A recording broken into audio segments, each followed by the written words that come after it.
8. Carlos Leder, net worth $2.7 billion. Carlos Leder is a Colombian drug lord who is one of the Medellin cartel's original co-founders. He began his involvement with the cartel as the leader of a military guerrilla force that fought against the numerous other groups in Colombia who attempted to combat and eliminate the cartels. During the 1970s, he bought and maintained an island in the Bahamas that served as a transit hub for cocaine shipments from Colombia to the United States. He began to compel the island's local inhabitants, and for a brief period, it was effectively a lawless land ruled by Leder and his guerrilla forces. Unfortunately for him, he was arrested. But how did Carlos end up in jail? Because of his increasingly militarized and extremist behavior, his cartel eventually turned on him, which led to his capture and detention by the US. He is imprisoned in a maximum security jail in the United States. 7. Gilberto and Miguel Orejula, net worth $3 billion. Gilberto and Miguel Orejula were two of the co-founders and commanders of the Cali organization, a Colombian drug cartel and one of the Medellin cartel's main adversaries. So, what year did the Cali cartel gain power, and how did they get famous for what they do? The Cali cartel, like the Medellin cartel, rose to power in the 1970s. They began shipping cannabis into the United States, but quickly switched to cocaine. The Cali cartel was less aggressive and concentrated on making money, while the Medellin cartel waged war against the Colombian government. Gilberto and Miguel are thought to have had a combined net worth of $3 billion at their peak. Both were eventually apprehended and extradited to the United States, now serving 30-year sentences in maximum security prisons. 6. Jose Gonzalo Rodriguez Gacha, net worth $5 billion. Jose Gonzalo Rodriguez Gacha was a Colombian drug lord and one of the Medellin cartel's top executives, working alongside Pablo Escobar, the Ochoa brothers, and Carlos Leder. Rodriguez was born into a low-income family and grew up to become a hitman. He subsequently relocated to Medellin, where he formed the Medellin cartel with the help of others. So, what role did Rodriguez play in the Medellin cartel's success? Well, he aided in the establishment of multiple trafficking routes throughout South and Latin America, as well as the construction of various labs in the jungles where the cocaine was produced. Rodriguez sought to diversify his holdings as their business flourished, purchasing ranches and gem mines.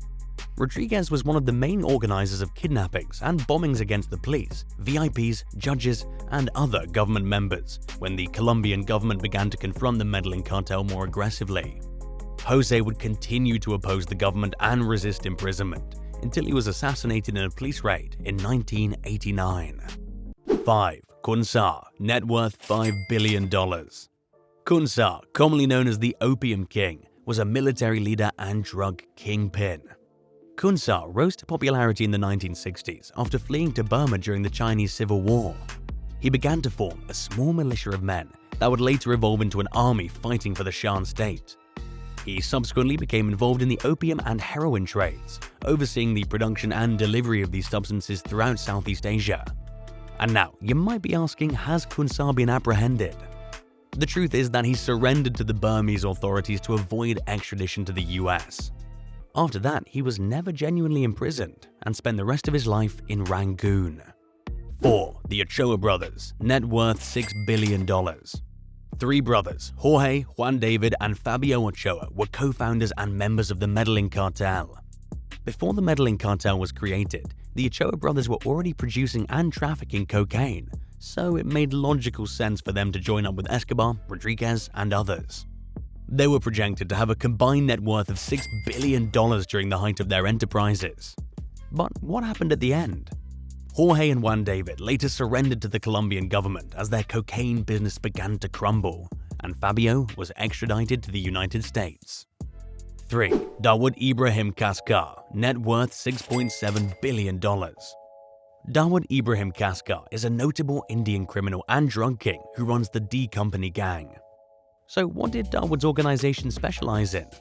Well, from assassinations to drug trafficking, the group is in charge of it all. He was a close member of Al-Qaeda and even Osama bin Laden when he was alive, and he's suspected of being involved in the 1993 Mumbai bombings.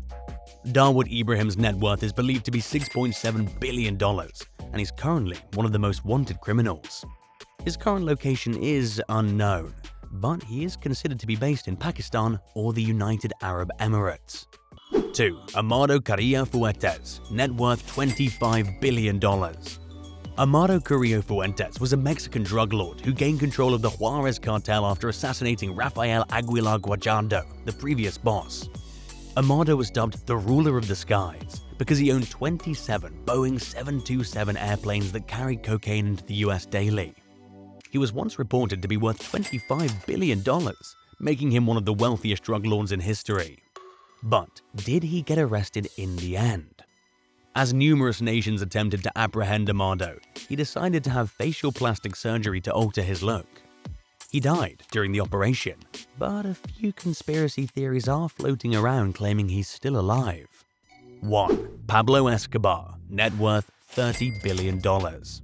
Who was the wealthiest drug lord of all time? Pablo Escobar is without a doubt the most well-known and wealthy drug lord in history. He was a vital member of the Medellin cartel and its founder, and one of the wealthiest criminals in history. It was claimed that Pablo provided 80% of the cocaine sold in the United States during the height of the Medellin gang and his empire, and that the cartel raked in over $60 million daily.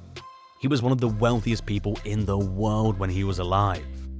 During the 1970s, 80s, and 90s, he waged war against the Colombian government, fighting hard and violently. However, Escobar was assassinated in 1993 during a raid, leaving behind an infamous legacy.